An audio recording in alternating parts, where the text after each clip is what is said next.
함께 예배하는 모든 분들 가운데 이 말씀의 축복이 함께 하시기를 주님의 이름으로 축원합니다. 이렇게 눈이 많이 와서 길이 미끄러울 것인데 이렇게 새벽에 함께 해주셔서 참으로 감사를 드립니다. 오늘 이 마태복음 24장 이 본문 말씀은 두 가지 부분으로 이 말씀을 봐야 되는 말씀입니다. 여기 이 3절을 보시면 예수께서 감난산 위에 앉으셨을 때 제자들이 조용히 와서 이르시되 우리에게 이르소서 어느 때에 이런 일이 있겠사오며 라고 말합니다. 어느 때에 이런 일이 있겠사오며 라고 말할 때 이런 일이 뭐냐 이거죠. 이런 일이 뭐냐 그러면 여기 앞에 24장 1절 말씀부터 보면 이 부분을 말씀하시는 거죠. 예수께서 성전에서 나와 가실 때 제자들이 성전 건물을 가르쳐 보이려고 나오니 대답하여 이르시되 너희가 이 모든 것을 보지 못하느냐 내가 진실로 너희에게 이르노니 돌 하나도 돌 위에 남지 않고 다 무너뜨려지리라 라고 말씀합니다. 그러니까 여기에 지금 제자들하고 예루살렘에서 성전을 이렇게 보는 거죠. 그 성전은 헤롯 성전입니다. 그러니까 성전이 크게 이제 세 개의 성전이 있었죠. 먼저 솔로몬 때 지었던 성전이 있었고, 그 성전이 바벨론에 의해서 무너져 버리죠. 그리고 이제 스룹바벨에 의해서 두 번째 성전이 지어지게 되는 것이죠. 그렇지만 또 그 성전도 무너져 버립니다. 그러니까 이제 헤롯이라는 사람이 왕이 이제 세 번째 이제 성전을 세우게 되는 것입니다. 이제 그 성전이 어떻게 될 것인지 예수님께서 말씀을 하는데 돌 하나도 돌 위에 남지 않고 다 무너져 버릴 것이다. 이제 성전이 무너질 것에 대해서 예수님께서 지금 말씀하시는 것입니다. 그때 제자들이 물어보는 것이죠. 어느 때에 이런 일이 있겠습니까? 이렇게 물어보는 것입니다. 어느 때에 이런 일이 일어납니까? 이렇게 물어보는 것이죠. 그때 예수님께서 이제 4절 이하부터 쭉 이렇게 말씀을 하시는 것입니다. 그러니까 4절 이하에 기록되어 있는 지금 말씀은 예루살렘 성전이 무너지게 될 때에 일어나는 바로 현상들, 무너질 때 일어나는 사건들을 이렇게 지금 이야기를 하고 있는 것이죠.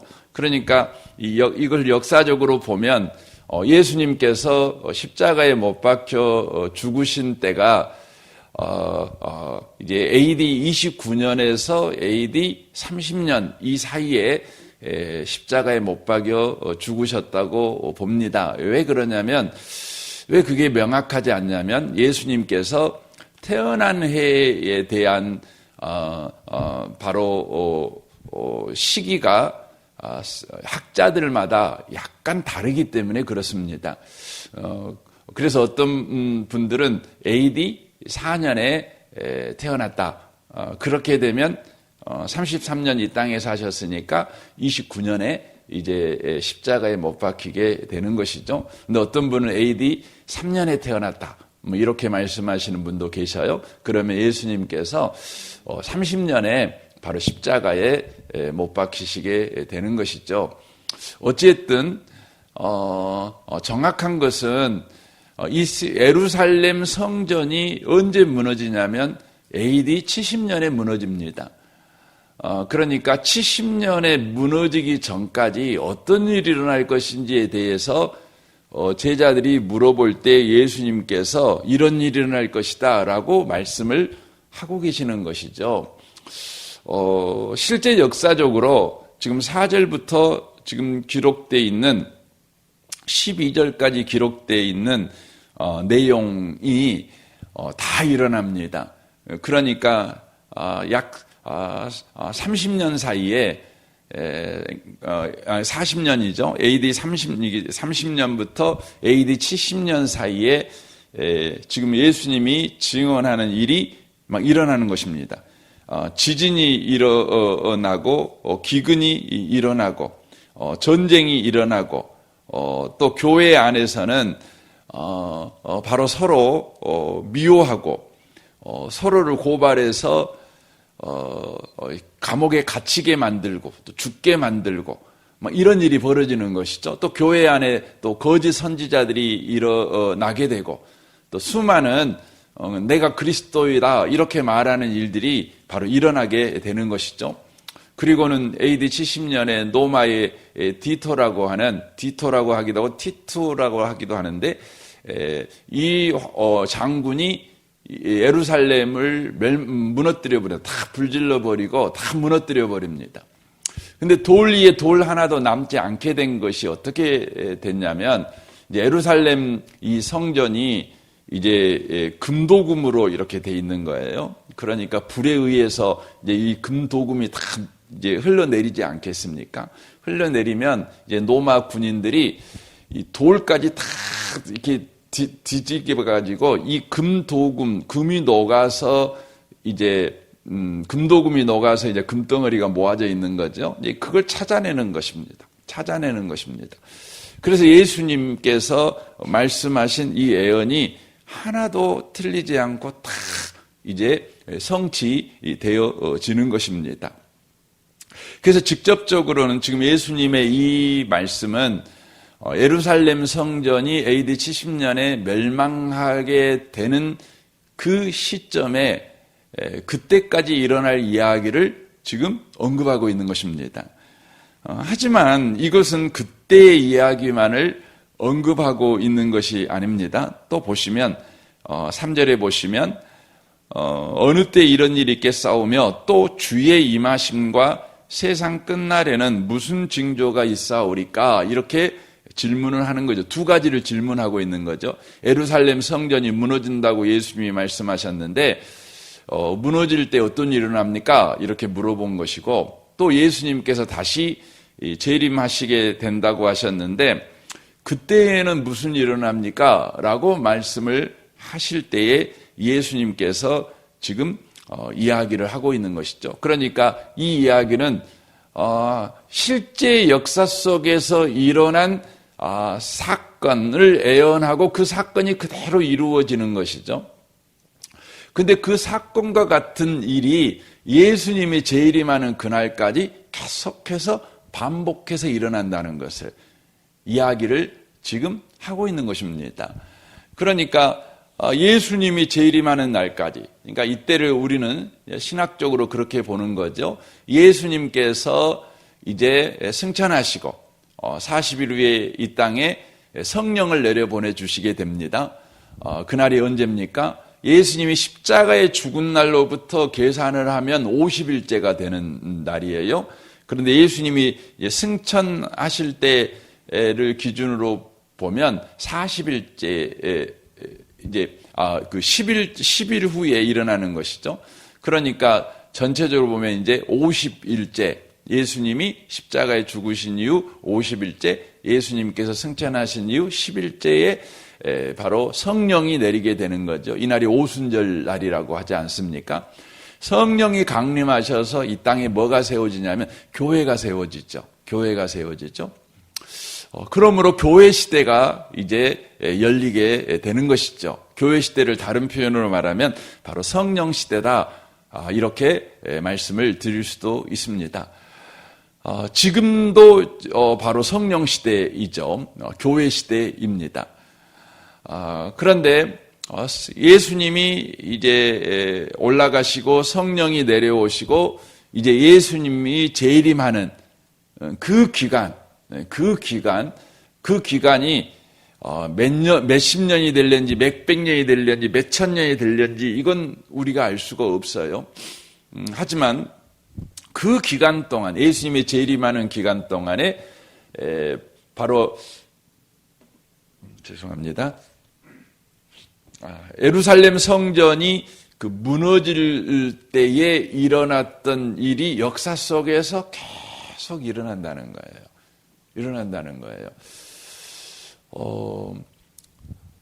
우리가 이 부분에 대한 역사 이해를 가지고 사셔야 된다는 것이죠. 세상은 평화를 끊임없이 원하죠. 세상은 지진과 기근이 없는 세상을 끊임없이 원합니다. 세상에는 이렇게 이단이 사라진 세상을 끊임없이 원합니다. 그러나 이 모든 일은 예수님의 재림으로 끝나는 것입니다. 예수님이 재림하기 전까지 이 세상에는 계속해서 거짓 선지자들이 일어납니다. 이단들이 계속해서 창궐합니다. 그리고 민족과 민족이, 나라가 계속해서 전쟁하는 일이 벌어지는 것이죠. 또 기근과 지진이 계속해서 일어나게 되어져 있다고 하는 것입니다. 그리고 또 어떤 일이 벌어집니까? 교회 안에서는 끊임없이 사랑이 없어 서로가 서로를 물고 뜯는 일, 서로가 서로를 업신 여기는 일, 이런 일들이 바로 끊임없이 일어난다는 것입니다.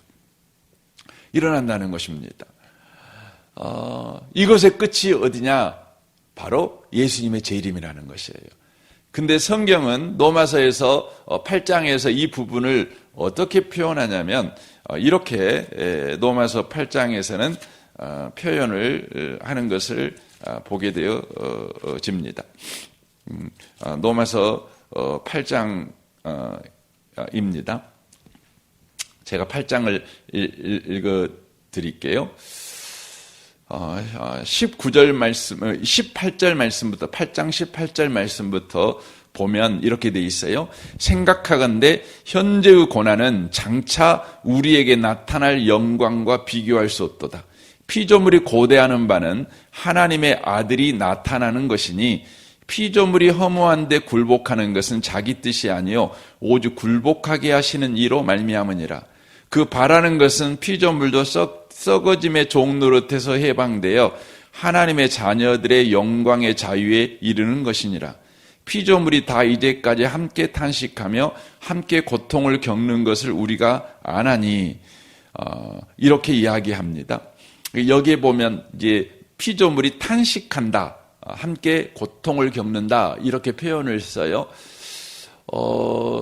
그러니까 예수님의 재림이라고 하는 것은 개인적인 재림이 있고 역사적 재림이 있어요.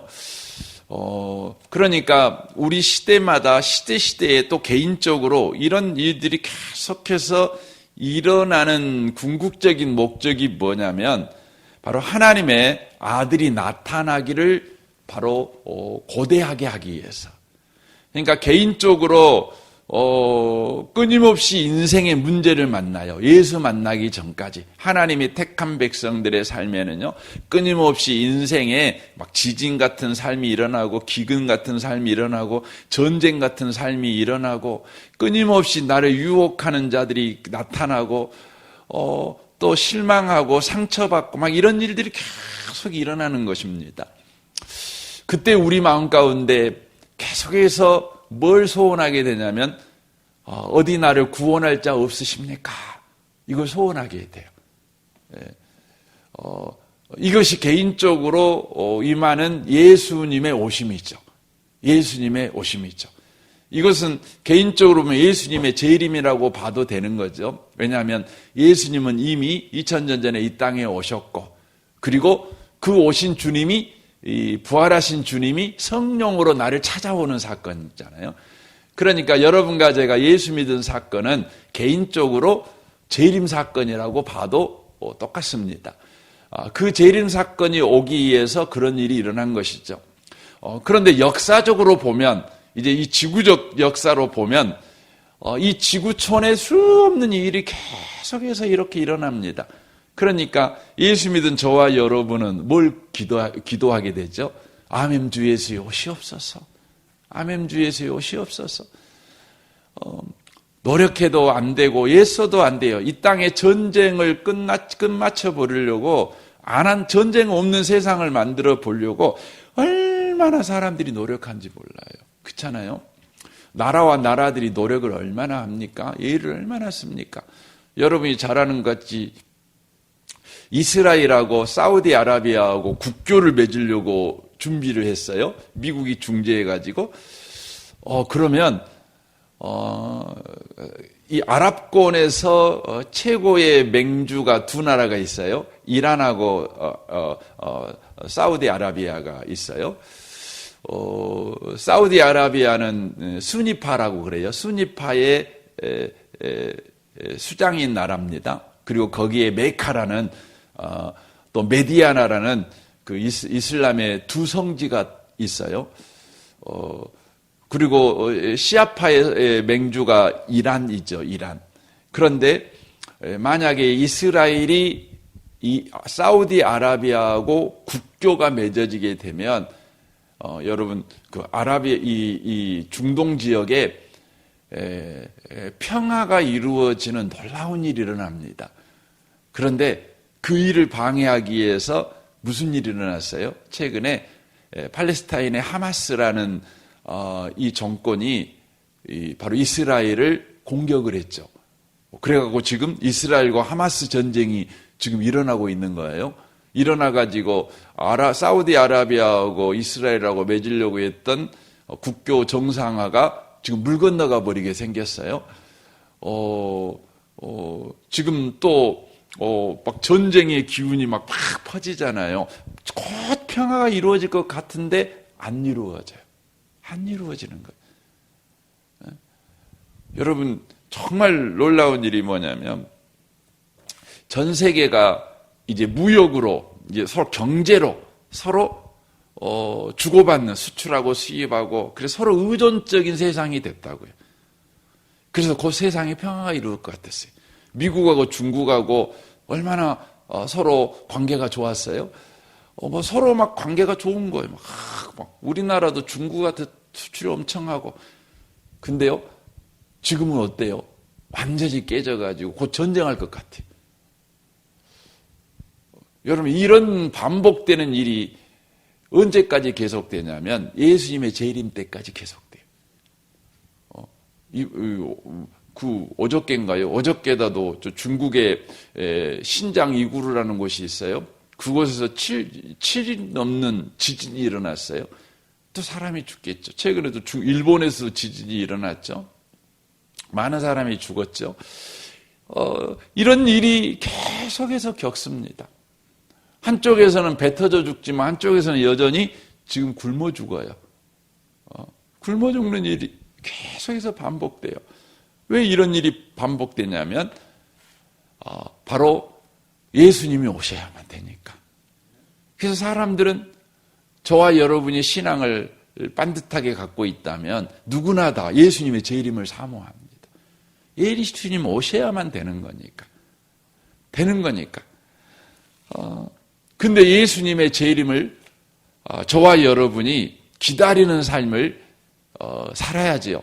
그냥 아멘 주 예수 오시옵소서 하고 기도만 하고 있을 것이 아니라 예수님이 재림하시도록 우리가 그리스도인으로서의 합당한 삶을 살아가야 된다는 것이죠. 그것을 이 성경이 뭐라고 이야기하냐면 이렇게 말합니다. 13절부터 보면 마태복음 24장 13절부터 보면 이렇게 돼 있어요. 그러나 끝까지 견디는 자는 구원을 얻으리라. 이 천국 복음이 모든 민족에게 증언되기 하여 온 세상에 전파되리니 그제야 끝이 오리라. 이렇게 말씀합니다. 끝이 온다는 것이죠. 그러니까 예루살렘이 이제 70년에 망하게 돼요. 완전히 이제 초토화되는 거죠. 초토화되는데 그 초토화될 때에 죽지 않고 살아남은 사람들이 있었어요. 그 사람들이 어떤 사람들인지 아세요? 어떤 사람이냐면 우리는 사도행전을 이렇게 읽어보면 사도행전에 이제 7장에 보면 스데반이 돌에 맞아 죽죠. 그렇죠? 그리고는 스데반의 핍박 때문에 어떻게 되죠? 예루살렘에 있었던 많은 그리스도인들이요, 그 핍박을 피해서 예루살렘을 떠납니다. 그리고 전 세계로 흩어집니다. 흩어지죠. 그들이 가서 세운 최초의 이방인 교회가 뭐죠? 안디옥 교회가 됩니다. 안디옥은 시리아에 있는 지금의 시리아와 터키 이 경계에 있는 그 도시입니다. 그래서 요즘 이 안디옥 교회를 가고 싶어도 못 갑니다. 그쪽은 위험한 지역이라요. 어찌됐든 흩어집니다. 그래가지고 그들은 복음을 증거합니다. 참 희한하죠. 그러니까 하나님께서 스데반의 핍박으로 예루살렘에 있는 교회 성도를 예루살렘에서 떠나 바로 전 세계로 흩어지는데, 흩어진 사람들이 복음을 전합니다. 그러니까 그들이 어떻게 해서 살아남은 거예요? 핍박받아 살아남은 거예요. 뭐만 이해되시죠? 참 역사적으로 보면 이게 하나님의 놀라운 섭리예요. 놀라운 섭리예요.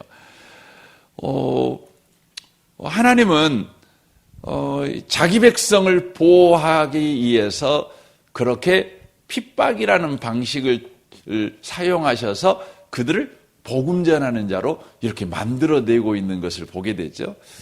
이 시대에도 마찬가지입니다. 이 시대에도 끝까지 견디는 자들이 누구냐? 그러면 바로 복음 전하는 일 가운데 참여한 사람들이다. 이렇게 성경이 이야기를 하는 거죠.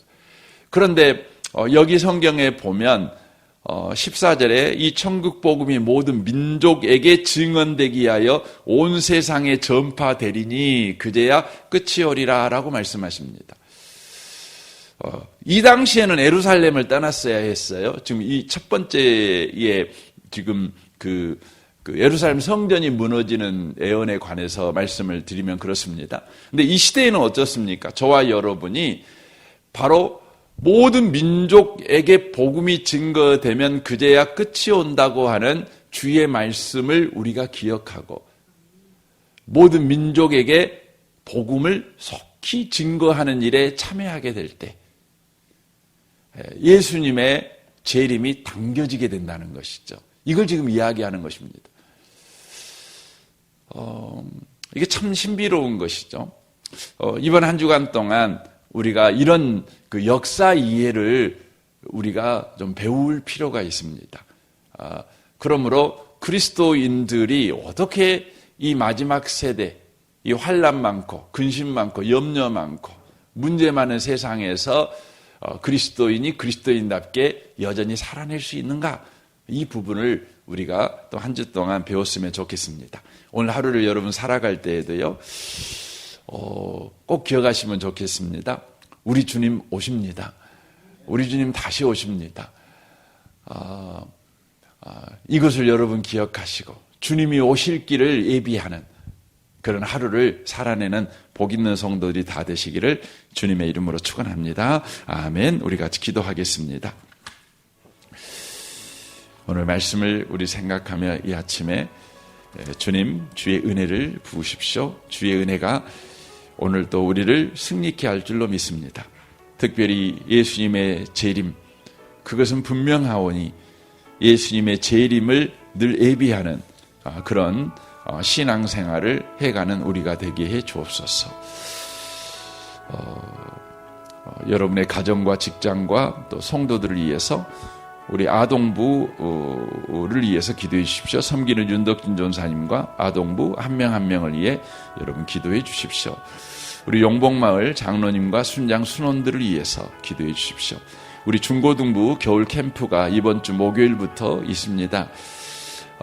이를 섬기는 우리 윤상혜 전사님에게 특별하게 은혜를 허락하여 주시고 참여하는 모든 아이 한 명 한 명을 주님께서 성령으로 충만케 해 주옵소서.